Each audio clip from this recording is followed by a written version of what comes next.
newscaster during Morning Edition. The next 8 years, she was host of Weekend All Things Considered. In 1992, she joined the cultural desk to develop NPR's first religion beat. Over the years, she's won numerous prestigious awards, including the Robert F. Kennedy Journalism Award, the Corporation for Public Broadcasting Gold Award, and the Gabriel Award. Tonight, we have the pleasure of tuning in live as Lynn interviews the very group of our favorite authors, all of whom have been featured on New England Public Radio over the years. Following their conversation, we will open the floor up to you for questions. Please join me in welcoming Lynn Neary, Jane Yolen, Eleanor Lipman, and Tracy Kidder.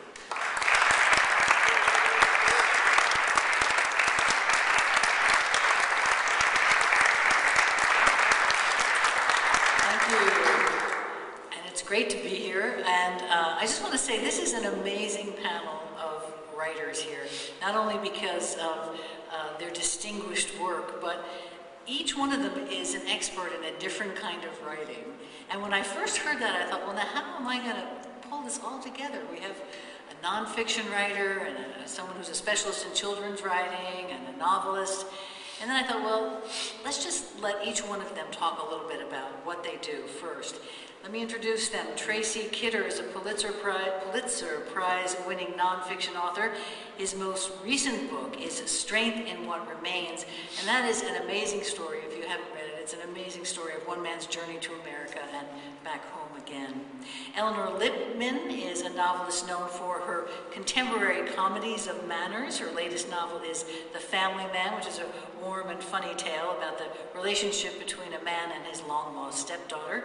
And Jane Yolen is a well-known author of children's literature, from picture books like Pretty Princess Pig to graphic novels like Foil to chapter books like Snow and Summer.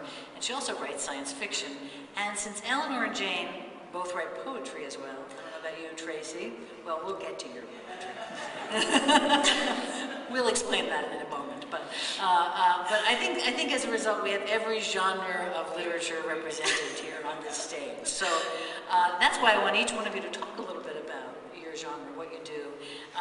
And let me start with you, Jane, because I met somebody today who said, Jane Yolen is so prolific she could probably write a book while you're interviewing her tonight. I read that you have written 300 books, is that right? Over 300 books. So before we go anywhere, how do you do that? How do you write 300? I mean, that just is an amazing number. I used to say one at a time, but since I spent this morning working on the copy edits of 2 books, I'm not sure that's entirely true. But remember, first of all, a lot of my books are a lot shorter than their books. So that doesn't mean it takes less time, it just takes less words. Of course, they have to be the right ones. But I've also written adult novels and cookbooks and music books and nonfiction, and so. Let's talk about children's literature. I mean, what got you interested in that, writing for children? It was actually a mistake. I thought that I was a poet and a journalist. Turned out I was a lousy journalist. And you cannot get very rich unless you're Billy Collins, writing poetry these days, certainly. But I heard from a college traveler, which was a person who goes around to the universities and schools to sort of drum up trade for their publishing company. And she said that she'd been to Smith and asked, did they have any recent graduates who had possibilities of being writers? And if she had talked to the English department, she wouldn't have been given my name particularly. But she talked to the head of the press board and the journalism person, and I had been president of the press board when I was there. And so my name was the one that was given. And she wrote me a letter and asked if I had any book material, and I said, she was at Knopf, Judith Jones, who ended up being the editor of, among other things, Julia Childs. And I said, oh yeah, absolutely, I have lots and lots, which was a lie, because I'd been writing poetry, I hadn't been writing books. So I sat down and I thought, okay, she wants to see me, what can I do quickly? And so I thought, yes, children's books, I can do that quickly. Turns out you can do children's books quickly, bad children's books quickly. And And when I went to see her, she pointed out how bad they were. But she did dutifully take me into the children's book person who told me again how bad the ideas that I had and sent me on my way. But it sort of stuck in my mind that this was something that might be something I could do. Yeah. And in fact, the first books that I sold were all children's books. And one thing I wanted to ask you about it, because you write both chapter books, what are called chapter books for kids, as well as picture books. And picture books have to be a really collaborative effort, I would think, versus chapter books being a more solitary effort, no? Well, the sad thing about children's picture books is that the editors try to keep the author and the illustrator apart. Oh, really? They don't give you their names, they don't give you their emails, they don't tell you where they live, because they want the illustrator to come to the text, not to you. They don't need you telling them what to do, because they want to marry the pictures and the words, not the author and the illustrator. Oh, I would think that. Are you ever disappointed in the results? I think 3 times. Just 3 times? Just 3 times. Out of Maybe 300, 5. that's pretty, no, That's pretty good. That's pretty good. Unfortunately, it was my first picture book. I was very disappointed. And Eleanor Lippman, you are a master of the comic novel. You've got a really sharp eye for social satire. And when I was reading about you, I kept seeing you compared to Jane Austen, which... I hate that. Yeah. Do you hate it?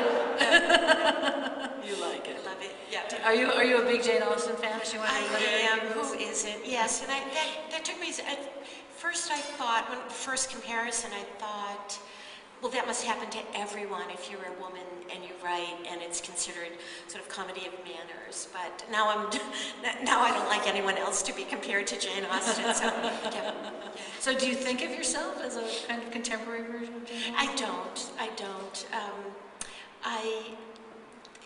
I started off, I just start with one sentence and a premise and a character, and then I go on. I didn't have any sense of comedy of manners. It was other people who defined that for me and characterized my work that way.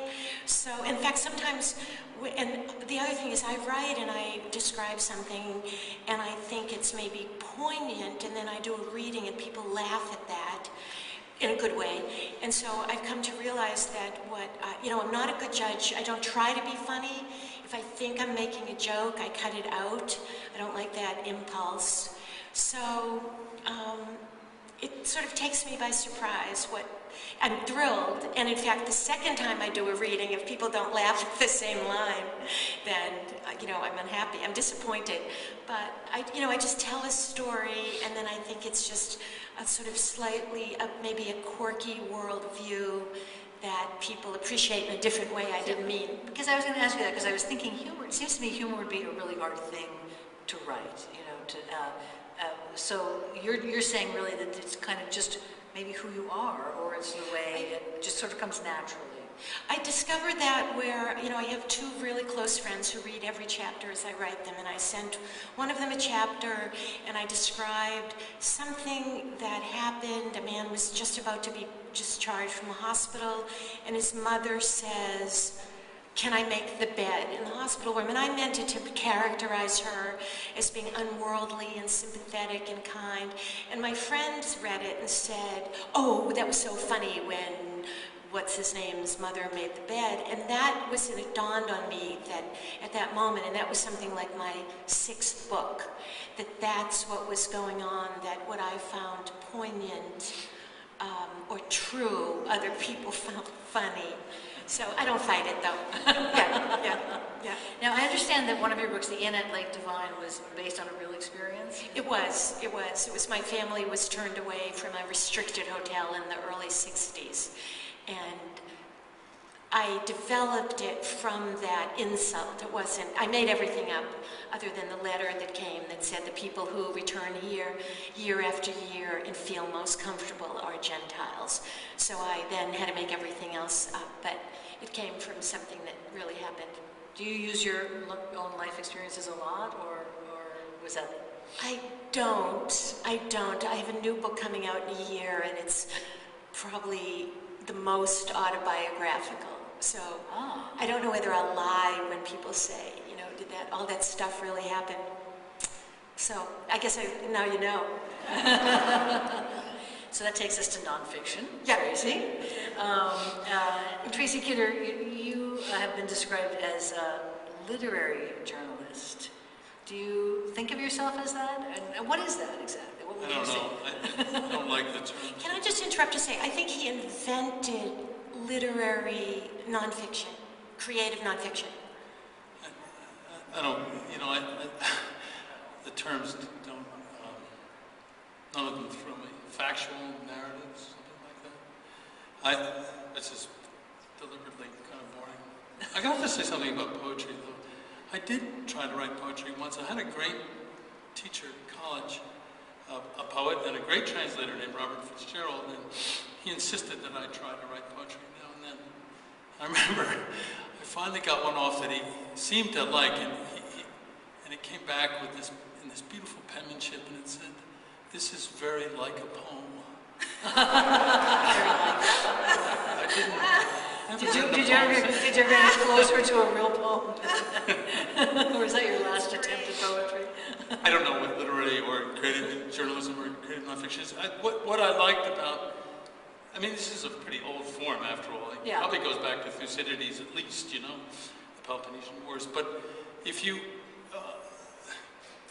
what I loved about it early on when I was a young fellow was that it was outside the academy. It really was. It had a kind of freedom to it. And then when I was first starting to try my hand in it, there was something out there called the new journalism, which wasn't new at all, really. So people have grappled for terms. I know that one of the really wonderful, elegant practitioners of this kind of writing, John McPhee, has quarreled even with the term nonfiction. So, I don't think there's much point in trying to get a name for it. Yeah. But it is generally narrative. That usually is the backbone of a book or an article, and in my view, as McPhee himself has said, no one makes rules for everybody, but I do think accuracy is important, at least the pursuit of accuracy. Yeah. Well, let me ask you about one of your books specifically, "The Strength in What Remains," which is the one I read most recently, so it's closest in my mind. But there's a character in there. His name is Deo Gratias, a real name, and one of the best names of a character I've ever. But as I was reading that, I was thinking, because you're describing a lot of what he's going through when he first comes to this country. He arrives with $200 in his pocket. He doesn't know English. And I wondered, and it reads like a narrative. It reads like a story. And I did wonder, how do you do that? Do you interview him intensively? Do you get to know him really well so that you can put yourself in his mind that way? How does it work? Well, in that case, everyone is different. Every attempt at this. In that case, I told that book in two parts. The first part is really about is all his memories, my words, his memories of this rather extraordinary life. And in the second part, I talk about revisiting the stations of his life in the first person. I was I worried about this at first, but one of the things that I wanted to do was to acknowledge openly the fact that, of course, the freshest of these memories was 12 years old. So of course they couldn't be absolutely accurate, but I wanted then to show the reader why I thought that they were, as H.A. Liebling once said, in their entrails true. That they had to be true in their entrails. And you just try to spend as much time as you can finding out who this person is, and there's always the question of trying to verify. Yeah. Things you know that better than I. Yeah. But there's this thing right now we all know there's been controversy around Memoir, for instance, and somebody writes a memoir and then it turns out, well, they lied about this or it wasn't true. And frequently, publishers will say, it's a memoir. Right? Memoir is a different animal, though. It's named for memory, after all. Yeah. Which is the most plastic. So you don't think it has to have that same sort of... Well, I think the kind of rule, I wrote one once. I mean, I used to revile them with exceptions, notable exceptions. I think actually most people in publishing run the other way when they hear that someone's got a memoir now, because there's so many of them. And then of course I did the obvious thing and made an exception for myself and wrote a little memoir about my year as a soldier in Vietnam. But the rule that I made for myself was to be as accurate as I could based on what documents there were, and beyond that to be true to my memories, which of course I'm sure are faulty in many ways. But I don't think you can hold memoirs to quite the same standard that you should hold a nonfiction storyteller. For instance, very few memoirs don't contain large blocks of dialogue that no one could possibly have remembered. Exactly. There is one notable exception, and that's Geoffrey Wolf's wonderful book, The Duke of Deception, about his father. At the beginning of that book, he tells you, he said, these are his words, my father was a bullshit artist. And it must have occurred to Geoffrey that a reader might say, like father, like son, So he never quotes anyone whom he couldn't have, he doesn't use quotation marks for dialogue that he couldn't possibly remember. He uses it only for stuff that he's probably gathered in interviews. It's very scrupulous, and it's interesting. I was going to ask each one of you if you have wanted to try the other's genre, but Jane, it sounds like you've done them all.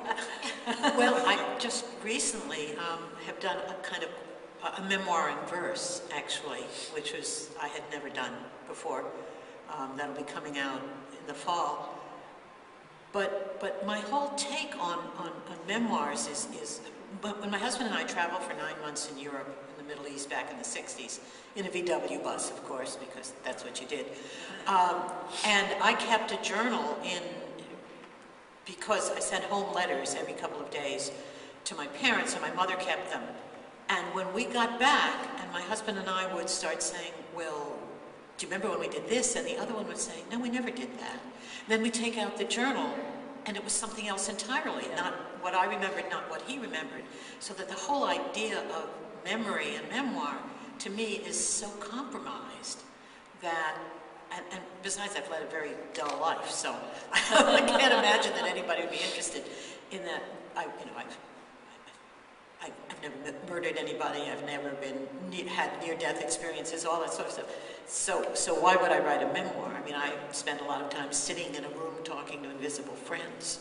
What about you, Eleanor? Have you ever been interested in writing nonfiction, or have you ever done any journalism? Or? I do. I started as a journalist, and I do quite a few essays. And I have, in a year, I have a new novel coming out, and at the same time, a collection of personal essays. I still have a couple of more to do to wrap that up. So I have, and when I think about a memoir, I think, no, it'll just be short, little pieces of it essays are fine for me. Now I have to ask you about your poetry. My poetry, yes. So I understand you are twittering poetry throughout the entire presidential campaign. I do. I started. Can you tell us about this? I'd love to. Yes. In June, well, I went to this panel. And I only went to be collegial because I knew everybody on the panel, and it was about social networking, and it was all about how you should Twitter, and it's good if you're a novelist because you can talk about your upcoming this or that, and you'll get more readers or something. So I left with them saying, you should do this. So I went home, and the minute I opened up my Twitter account, I said, I know what I'll do. I'll write I pledged to write a political poem every day from then until the election. And I should have counted how long that was. And I should have said 5 days a week instead of 7. So today was my something like 266th in a row. What did you say? Do you remember? I have a hard time remembering. Today was about Santorum. Of course, it's all political, and they're very biased, they're very partisan. And it ended, the last 2 lines, because I can't remember the whole thing, it rhymed with staying in. Something about a win. Oh no, something about good. Oh, of course we'll get the Gingrich spin. Brilliant me is staying in. Brilliant me being Gingrich, so it's no offense to Republicans in the audience. So very partisan, and yeah. So I think of it like it's a little trip to the mental gym every morning. But Ellie, I have a question. How do you write a poem in Twitter? I mean, 40 it's like 3. It's a quatrain. No, it's a quatrain and it rhymes, and it's 4 lines, and it rhymes, and I'm very good at scanning. I'm very disdainful of people who don't have proper meter. Well, I've been since January of 2010, I've been writing a poem a day, but they're longer, and very few of them rhyme. I'm going to remember this as inspiration when People say, how can you do it? But it really is. It primes the pump. Every day you go, it's like finger exercises or ballet bar. Yeah. So I get up early and I tune in. I almost always write that morning, so it's the hottest, freshest news. What you were just saying, Jane, brings me to something that Tracy and I were talking about earlier tonight, which is fallow periods. Those moments where you may think, I'm never going to have another idea, which Tracy was saying that happens to him occasionally, but does it ever, maybe it doesn't happen to everybody. Never. What is a fallow period? Tracy, can you please tell Jane? You can't have a fallow period if you write 300 books. It's not possible. Well, I'm really actually 300 years old. Twittering, I'm astonished. Are you going to follow me? No, I'm not going to Twitter. I refuse. I would like to write a novel, but this is my saying about that, which is that it is a much less useful impulse to want to write a novel than to have a novel that you want to write. Do you have a novel that you No, want to I don't. Nor do I have a Twitter account. And what I'm about... not even on Facebook. I don't have a Twitter account either, but I'm on Facebook. Well, what about politics? Do either one of you have any interest in writing about politics? Tracy, you're the journalist. Well, I'm a right-wing liberal. I've thought about it. I've looked into it. I don't, for me, in my own little idiosyncratic world, I don't start with subjects. I usually try to start with people. And then I get interested in the subjects that preoccupy them. But I don't, I did once hang out with a congressman for a while, and I thought he'd be pretty interesting to write about, but then he ran for Senate, and I didn't think that would be very interesting. Do you think politicians are interesting enough to really spend the amount of time you have to spend in order to do what you do? I really don't know. I haven't done it. Some certainly aren't, but some aren't. Well, you did date Musante. I did. He wasn't there anymore. Mary Ford was the mayor when I wrote about her. She was. She once asked a question. I liked her a bit, but I remember she was in. I went with her to Boston, and she asked. She was talking to the president of the Senate, and she asked a question that went on for 10 minutes. And when it was done, the president of the Senate, who was a fairly witty guy, said, "Could you repeat that?" And the thing about it was she did, but in a shorter form that took about 5 minutes. No, I haven't. I don't know. Politicians are an interesting breed, I suppose. I want to talk to you about, I'd love to hear you talk a little bit about the fact that there are so many writers in this part of the world, and do you sort of, is that helpful to have other writers around you? Because writing is a really solitary exercise, ultimately. I mean, Tracy, obviously you have to go out and do a lot of research and talk to a lot of people, but then when you sit down to write, it's a solitary exercise. So is it helpful to be in a place that sort of has a community of writers, and how do you all feel about that?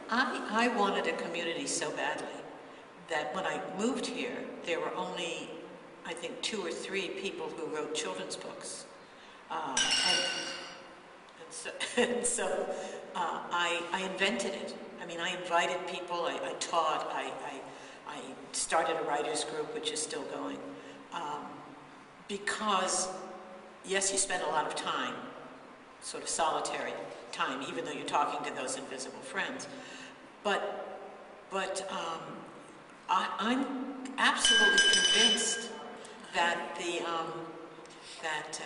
I feel like a soprano who, you know, is able to make glassware break. I'm convinced that there are more children's book writers and illustrators per capita in this valley than anywhere in the known universe. Well, I went to the Eric Carle Museum this afternoon, and then I came here and realized you have the Dr. Seuss is from here as well, and yeah, that's pretty amazing. But what do you get from having other writers around you?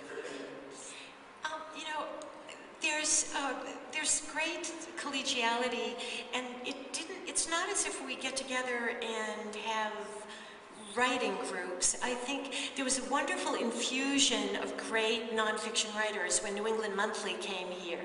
So it was, were you already here? Yeah. Yeah, but Jono Serra and Barry Worth and who else? And Dick Todd, of course. He'd already been here. That's why he came here, I guess. And then, I don't know, you'd meet a couple, and then one of the very nicest things is when any of us has a reading at the Broadside, then everybody comes. And so it's more, I would say it's more social than workshop-y professional. It's just And you have somebody good support. you have somebody to complain to, too, and they understand what you're complaining about. So you talk a lot about terrible editors and money. I went to the, I probably should have admitted, I went to the Iowa Writers Workshop years ago in the early 1970s, and I began to think there was a critical mass of writers beyond which, things would really get pretty scary. And when I moved out here in 1976, there weren't very many writers around. I don't mind there not being a lot of writers around, actually. I mean, I enjoy the company of writers. Yeah. They see the world in interesting ways, but And they're usually free during the day. that's true. Yeah, That's part of the problem. yeah. Well, Tracy, But during you those... have to have someone to drink with. There you go. Writers have to have someone to drink with. I mean, during those periods when you're feeling that you don't know what you're going to write next, or you have those, how do you break that kind of? Something happens. I finally get off my rear end and go out into the world. I don't know. It varies. It's always been different. Do you have to make yourself write? I guess that's what I'm wondering. I mean, can you, and this is for all three of you, anyone can answer, but if you're having a feeling like that, do you just sort of say, okay, I can't write, walk away from it for as long as you have to?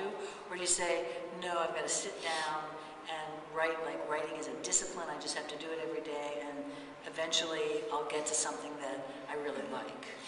Yeah, I have a goal of 500 words a day, and one of my very early workshop leaders that I took back at Brandeis Adult said, prepare to write badly. So I sort of recite that every day, that you don't feel like it, you don't feel as if there is something at the tip of your fingers, you don't know what's coming next in the novel, but you just better do it. And there's and also I know from years of doing this that it's worth it for the mood I'm in when I've done it. That there's, sort of before and, sort of the sad sack writer who hasn't done her daily quota versus that feeling of accomplishment. So it's worth it. It has its own rewards. Disciplined. But I write so differently from that. I absolutely feel so much joy when I'm creating something that I look up and 5 hours has gone by and I have no idea where it's gone. When I'm working, it's like I'm flying. It's the greatest high in the world, which is probably why I keep doing it. But I know that there are writers who you know, there are writers who feel they're bleeding onto the page, and there are writers who feel that it's a knife in the gut. And I think, why would I do it then? Because I don't want to make myself unhappy. Some of them say it's because they have to write, and some of them say, as Ellie does, that she feels so wonderful when she's actually gotten it down. But I think the most important thing is that you just give yourself over to it, because that's what you do. And if you're not doing it, then you have two options. You can not do it and spend your day thinking about how you haven't done it, or you go and do something wonderful and breathe in the world, and that gives you more stuff to write about. You know, I interviewed the novelist Ann Tyler yesterday, which was very exciting for me, and she said something I thought was interesting. She said, I'm never happier than when I'm in the middle of a novel, not the beginning, and she doesn't like it to end, but she said, I'm never happier when I die and go to heaven. I want there to be a novel in medias res that I can delve into. Carol Shields, the wonderful Carol novelist, Shields. she said the same thing. Yeah. And she might have even said that it's actually 3/4 because you still have some time to go, but maybe you can sort of see where you're going. Because for those of us who don't know where we're going, being 3/4 of the way through is nice, a nice signpost. But at a certain point, it just kind of does take you over. Do you feel? Oh, well, Jane feels that way. I hate middles because that's the slog part for me. It is. But I love beginnings because it's new and bright and shiny and everything is possible. Middles are a slog, and then when you get up that you reach that, that peak in Darien where you can see, the beautiful sea, before you, and you're starting downhill, and it's a rush. It's a huge rush. You may be still writing crap, but it's a huge rush. Yeah, 3/4, I think it would be my favorite spot too. Yeah. Tracy, I would think that the process would be really different for someone writing nonfiction because you've had to do a lot of research. So you're taking all that research, and then you want to turn it into a story. In your case, you're not just writing pure nonfiction. You want to turn it into a story. Yeah. So how do you? Well, my life is roughly divided into two parts. One is doing research, and the other is writing, and they're quite different. I don't feel compulsion to write every day, except when it's time for me to start writing, and then I do. But I have a very hard time writing a rough draft of things. So I write it as fast as I can in order to prevent remorse for having written badly. I have this editor who's I've had for 40 years, named Richard Todd, and I give him chunks of it, and he pretends to have read it and says, "It's fine, keep going," and start over again. But I believe in rewriting. It's for me, I'm a little bit of a slow learner, I think. But I remember reading F. Scott Fitzgerald's Fragment. His unfinished novel, The Last Tycoon, and a note that he left in the margin, which was about a chapter. He said, "Has grown stilted from rewriting. Rewrite, don't look, rewrite from mood." And I believe in that kind of rewriting, where you just throw it away and start over again. Nothing is really lost. And the few times I've taught, students are often reluctant to rewrite. But what I try to explain to them is that there's no other department of life where you get to take back what you've said and think of how to say it better before anyone else has to see it. It's the esprit de l'escalier, as the French say, the retort you thought of on the staircase, where you actually get to do it. Do you write the whole book and then rewrite, or do you? I try to do that for a rough draft, and then I usually get through the whole thing, and it's it's sort of successive approximations. But I've got this person whom I trust. Me too. Who's very funny. Your editor. You got an editor you trust? I do have an editor that I trust, but it's two very dear friends, and they're both wonderful, accomplished writers. And one is Pulitzer Prize winner Stacy Schiff, and she was my editor. I used to call her the girl editor. She was 25 when she was my editor. So they read, and Mimi Medwed, the novelist, so they read it a chapter at a time as I write it. And I trust A lot of writers have first readers. Do you have first readers? No, not other writers. I just have this one guy. Otherwise, I'd get confused. But I use, toward the ends of things, I use Stuart Diebeck, my wonderful short story writer. And I used to read to my wife, but she has a disconcerting habit of falling asleep when I read. Now that's a problem. Jane, you know. I have a writers group with Patricia McLaughlin and Leslie Newman and Ann Turner and Corinne Demas and Ellen Whitlinger and Barbara Diamond Gold and Anna Kerwin. But I can only read short things there, picture books or poetry, that sort of thing.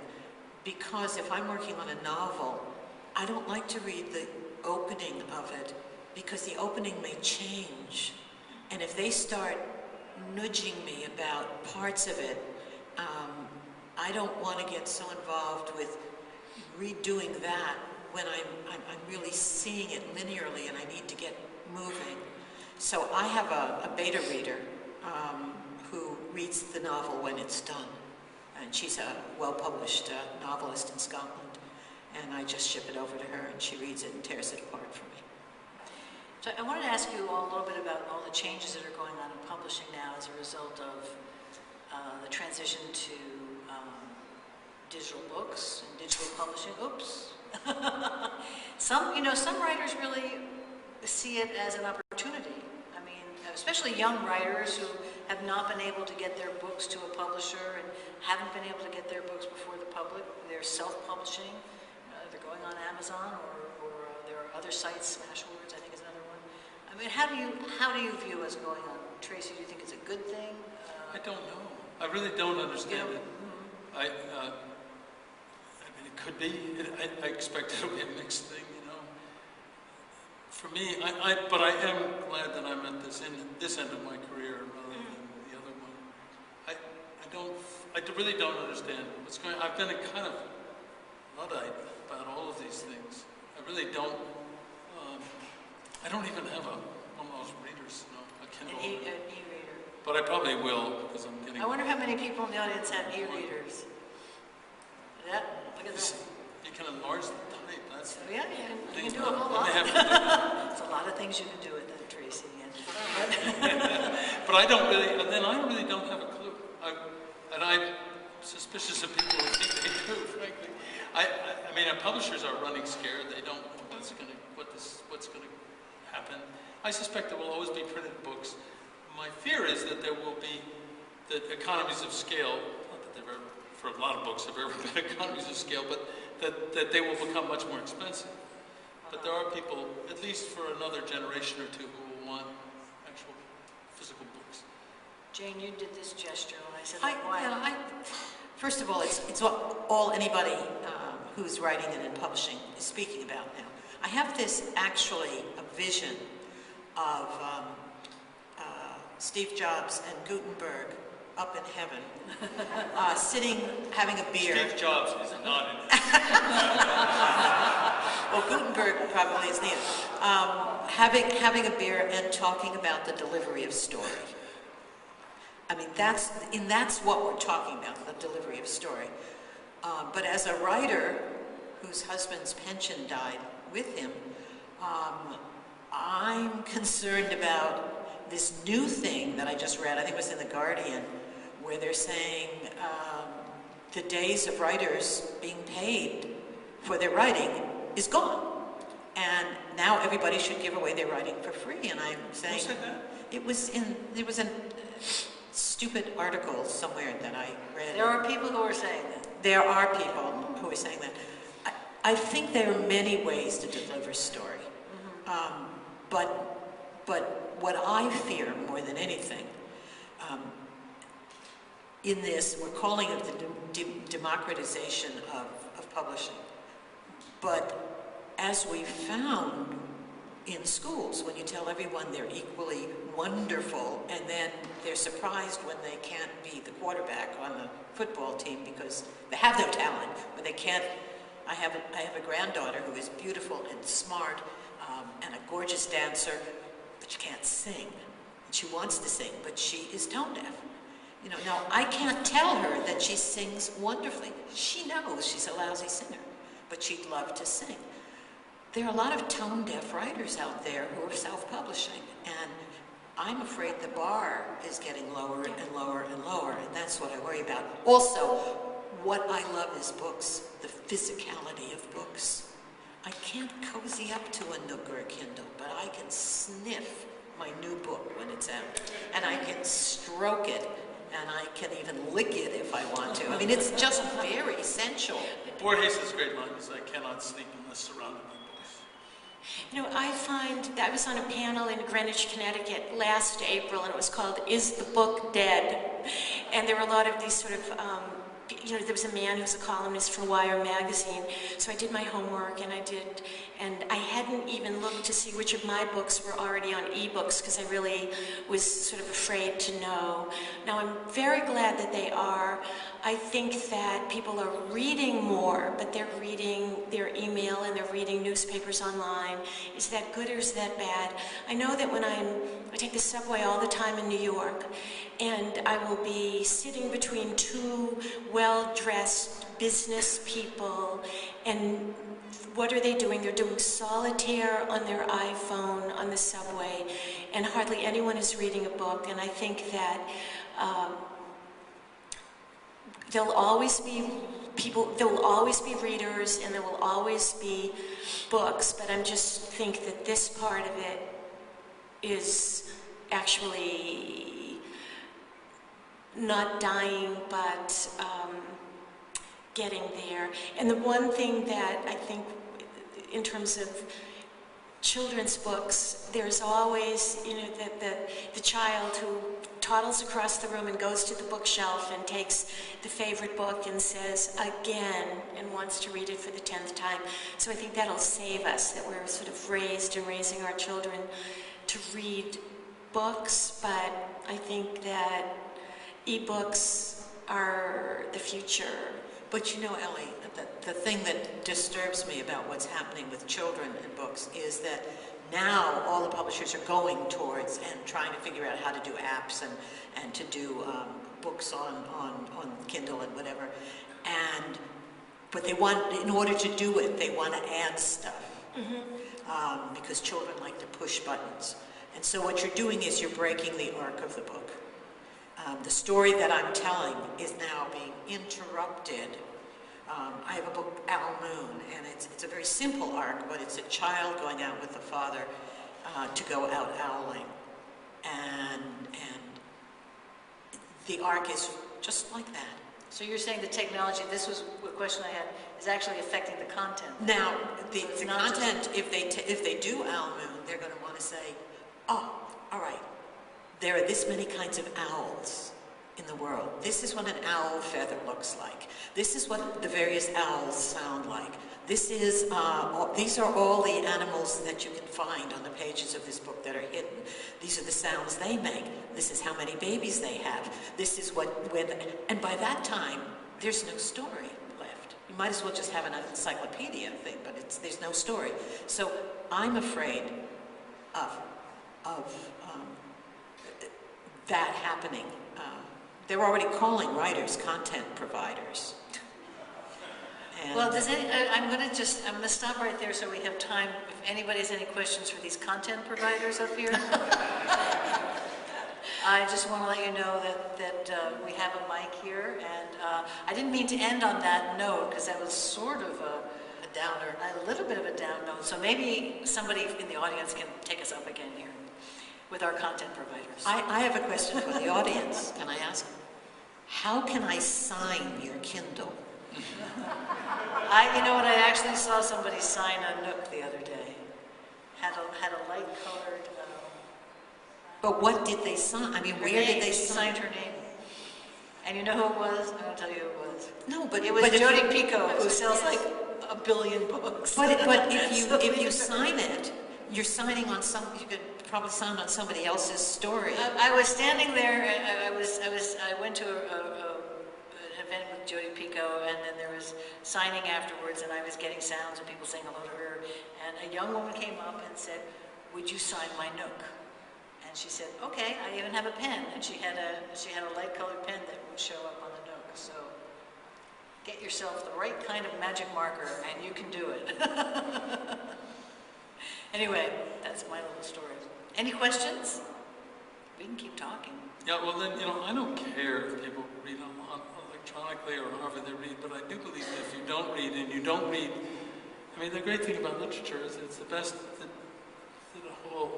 that people have, human beings have known and thought, recorded one way or another. Not to say that we can tell in the contemporary world, among contemporary authors who deserves to have their work last and so on, but I really believe that if you don't read serious, and I mean in that comic writing as well, if you don't read real writing, your brain turns to mush.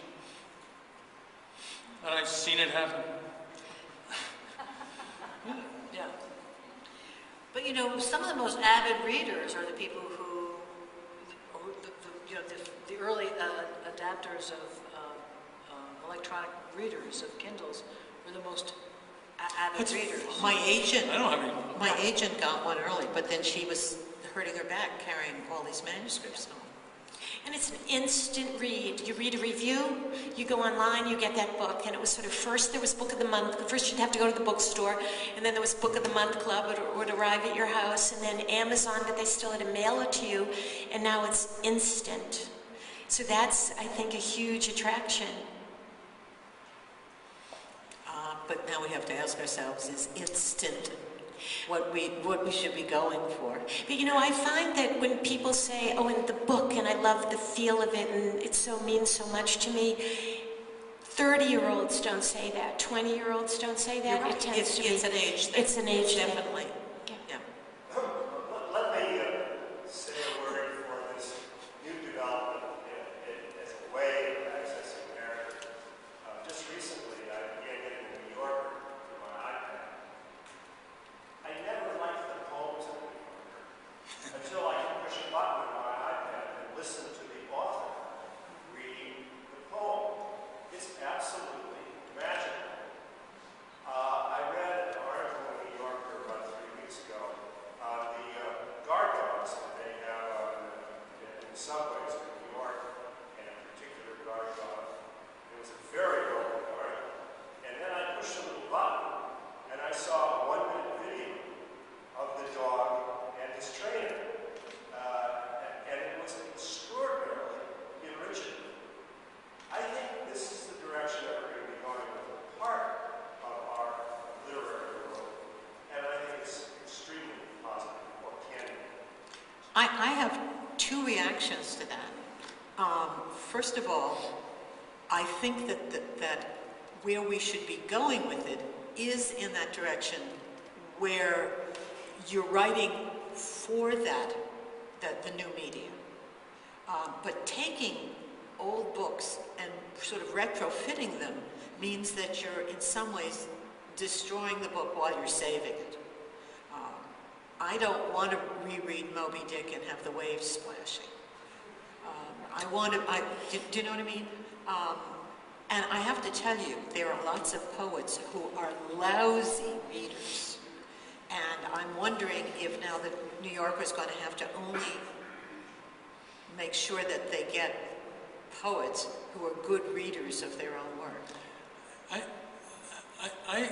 I think there's room for all of these things, but I do think that there is something about literature that can't be, that it has, that the written word has powers that other media don't have. And part of it lies in suggestiveness, in metaphor, in language itself, not in the visual realm, but in the realm of imagination. I mean, we've all had that experience. At least I had that experience of seeing Gregory Peck in the movie Moby Dick and thinking, that's not Captain Ahab.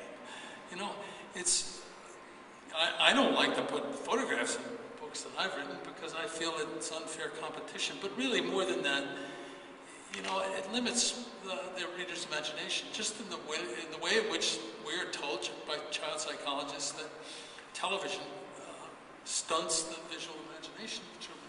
I think we ought to. I hope that the power of narrative, written narrative, gets preserved, because I fundamentally don't respect movies, and I do respect, great stories from the past and in the present. Perhaps I'm not saying this right, but I just think that there are things that you can't do with multimedia that you can do with this one medium. I think I know the answer to the question, but we're talking about technology, and I'm wondering about the process of writing. And do any of you use or experiment with voice recognition? Or do you write longhand, you type things out? I'm just wondering how you construct your wonderful word products. I tried to use voice recognition for notes, it was really bizarre. When I last tried it, it wasn't very accurate. I think you have to teach Funny, it. actually. I think you have to teach it how to recognize